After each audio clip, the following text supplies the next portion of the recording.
Hi, friends.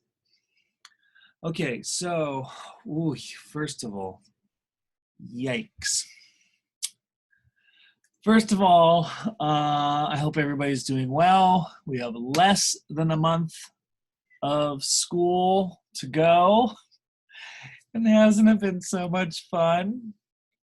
In some ways, this has been my favorite year of school, and I know that's just like the most bizarre thing to say ever, but I have felt really challenged and it's this has like really pushed me. Anyway, a lot of the youth have been asking for some book recommendations, and so I've put together a variety of titles for you to consider, or at least the types of titles that they are. None of these are books that you are going to read next year, nerds. I'm not going to tell you what books you're going to read junior year so you can go and read them. I don't know, read them with your teacher in your class. It's much more enjoyable. But I do have some books for you to consider, and I made you this cute little thing.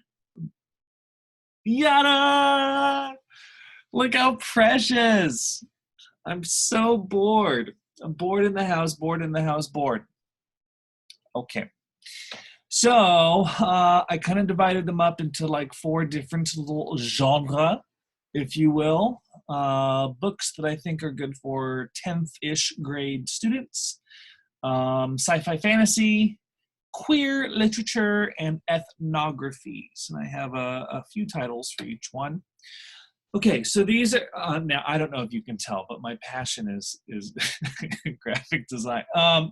I I have not taught all of these books, but these are all very common world literature sophomore year books.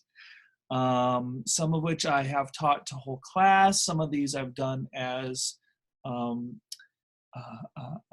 literature circle texts. But all of these are super accessible and very common, like you will hear people referring to them in the future. Okay, this first one is Mouse, and it's a graphic novel. And I really like that a lot of young people are into graphic novels. Sometimes that means manga, sometimes that means like, I don't know, more traditional literature stories, I suppose. Um, but anyway, Mouse is technically two books, but it's all about the Jewish Holocaust of the earlyish part of the 20th century there. But animals are used to symbolize different dynamics between species. So the Jews are mice, the Nazis are cats, et cetera, et cetera. And I really like when really complex issues are, I guess reimagined is not a good word, but I just kind of like that abstract thinking to like kind of see what else this can be thought of. I also like the connection to animals. It reminds us that we are animals. Um, and kind of goes with Life of Pi that we did. Anyway, I think it's a really great text. Might have won the Pulitzer. I can't remember. But it's super cool. I think you would really like it, especially for those of you that are all obsessed with World War II stuff, which I will never understand for the life of me. But I think it's a good one.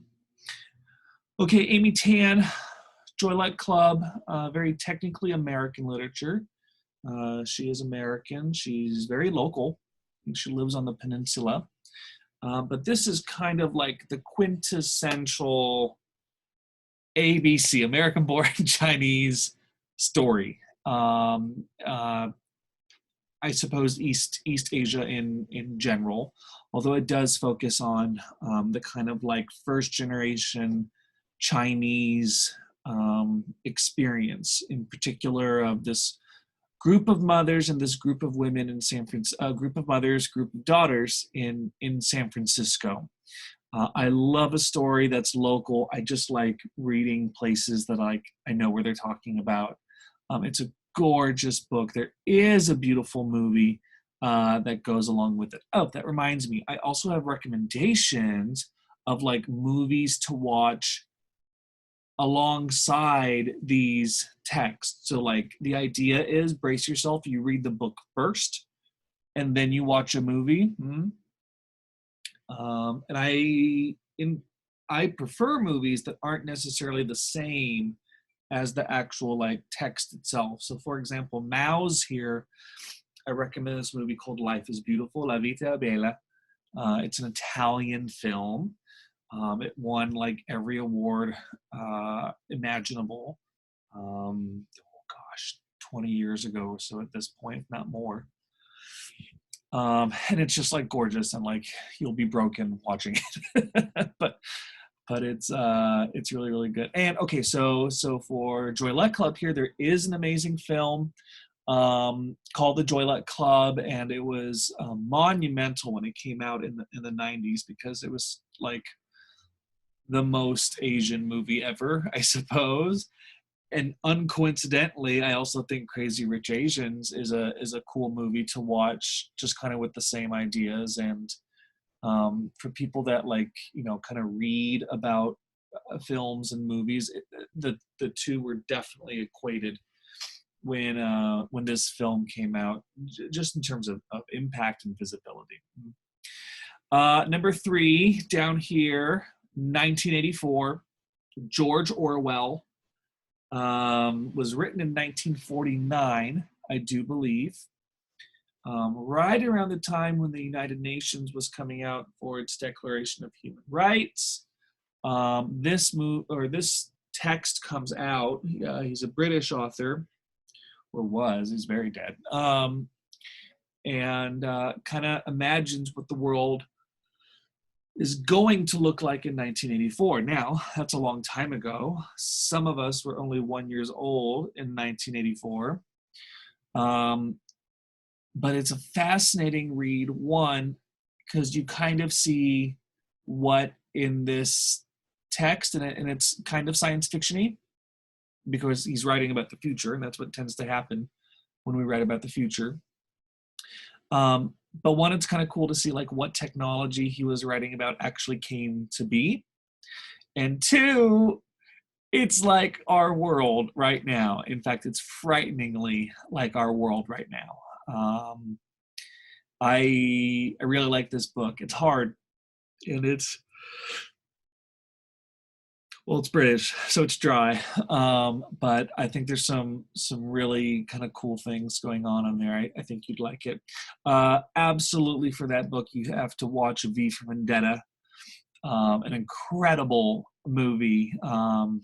I think no, I wouldn't say it's based on it, but very, very parallel kind of ideas. But it's a kick-ass movie. I showed it one year when I taught this book, and I had to get like extra permission for the children to watch it. Next is The Kite Runner. This is a super common 10th grade book to teach and read.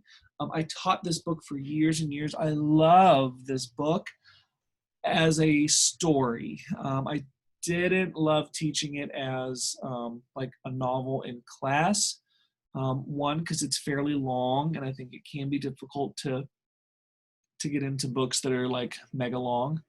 And two, I just, I don't know. For me personally, it was a little, no, I loved it. It was incredible. It was just time to move on. That's the end of that story. It's definitely, I put daddy issues on there because it's very much like what is kind of at the root of the protagonist's issues, conflicts, if you will. But you also get to learn a lot about Afghanistan, and like that part of the world and how and why it came to be. It's also a local book. Khaled Hosseini, when he immigrated to the United States, he came to Fremont. He has taught at San Jose State and Santa Clara. Like he's running around here somewhere. So you'll also read some really cool, like, San Jose places that are in there. Do not watch the movie that is made on this film. It is abysmal. I recommend a movie that has nothing to do with the story whatsoever. See, this is what happens when we don't teach on a regular basis. We're not used to talking. It's called Big Fish. It stars Ewan McGregor. It's kind of like this Tall Tales kind of story, but it's again kind of centered around his relationship with his dad. And lastly, I think I have to move me a little bit, is The House on Mango Street by Sandra Cisneros. Also technically American literature. She is Chicana, which means her background is Mexican. She's first generation Mexican American, and it's a wee book. It's a little book, but there's a lot going on in there. It's certainly the most kind of like creative book in terms of like writing style and poetry and symbolism. And she takes us through the kind of like early mid adolescence of this girl, and just what she experiences. And so there's a lot of just kind of like the woman experience and just things that women have to go through in our society. And you add kind of this othered identity, this othered ethnicity on top of it. Really, really beautiful. I read this in high school and I read this in college, and they're very different reads. I love teaching it. It's a discussion book for sure. And then I recommend a movie called Real Women Have Curves. Super fun, super sassy, and like, hello, those are my favorite things. Okay, then I have science fiction and fantasy, and this is my kind of like preferred genre of reading and writing, if you will. I took a class in college. I did not major in English. I minored in English. And at UC Davis, that meant you just chose 5 upper division English classes once you got your prereqs out of the way. And one of them that I took was science fiction and fantasy. And it was awesome. It was just like really cool, because I'm a big, Star Trek and Star Wars and all of that nerd. And so I like, reading books about that. I still do. So I have 4 here that I really like. And by the way, for all of my lists, I really tried, I was not perfect, but I really tried to have like equal voices of like men and women, white people, people of color. That's really important to me, to have like a wide variety of people, if you will. Like I said, not perfect, but trying. That's what counts. Cat's Cradle by Kurt Vonnegut. That game, those strings in between his hands, that is Cat's Cradle. I don't know if anybody played that when they were a kid. That's like hella old. It's like playing jacks or something. Okay, so this is kind of set in like early Cold War, so kind of very post World War II. Nuclear power is like a thing. It's kind of an unravelly type story, like this leads to this leads to this leads to this. There's a lot of philosophy in this book. So just kind of, what is it that you believe and why, and what are the factors that influence your beliefs, and it's a cool book. The Parable of the Sower by Octavia Butler. This whole book changed my life. This book was crazy. It's very post-apocalyptic, also local, kind of based in California, or what was California, and just kind of how this young woman survives and maneuvers in this new space. I believe this is part of a trilogy. There's at least 2 of them. This book is super spiritual. Like there's some things that when I read this book, I was like, oh, like that's what God is, or that's what God wants. And, there's always an asterisk after God for me personally, but like there is some really, really cool stuff in there. I think you'd like it. All of these are American literature, technically. The next one is The Watchmen. Some of you may have seen the series on HBO, which I super recommend. That is technically a continuation of this original story, Watchmen, which was turned into a movie, but this was written in the 80s, I think. So this is like late Cold War, because the Cold War ended between 1989 and 92-ish. And so this is kind of like the latter part of the Cold War and just kind of like what has happened in the United States and, you know, stuff with the Soviet Union and all kinds of stuff. So this is also a graphic novel, more comic book style. But this is also a graphic novel. Like, it's extremely violent. That does not catch up on the cover. It's hardcore, but it's really cool to read and see at the same time. Maybe that's why I like them. And then Ursula K. Le Guin, incredible writer from, starting in the 50s, I want to say. Wrote a ton of stuff. If you take mythology, no, I'm a liar. If you take mythology, your senior year, you'll read some Octavia Butler, but Le Guin is just as incredible. And she wrote a ton, and she was a very kind of like feminist voice, just in all of her writing and just examining that whole part of ourselves. This text is the only text here that's very otherworldly, like not on Earth, but it deals like with gender and sex and sexuality and how those are 1, 2, 3 different things, in a way that I had just never read or conceptualized before. It just kind of blew my mind. I was totally into it. Okay, so this is Queer Lit Asterisk. But I will be mega honest in saying that this is not all of the queer literature I've been exposed to, but when I was kind of like figuring out that part of myself and seeing that there was like, there are actually books written by people that had my very similar experience. These were 2 books that I found and connected to. So it's queer literature if you're a white, cisgendered gay man, like, right? There's so much out there. And I do have recommendations for like lesbian literature or trans literature or stuff like that, but I just don't feel like I know those texts as well. And I don't want to speak on things that I don't know a whole lot. Like, I know titles, but like I know the content of these books is what I'm trying to say.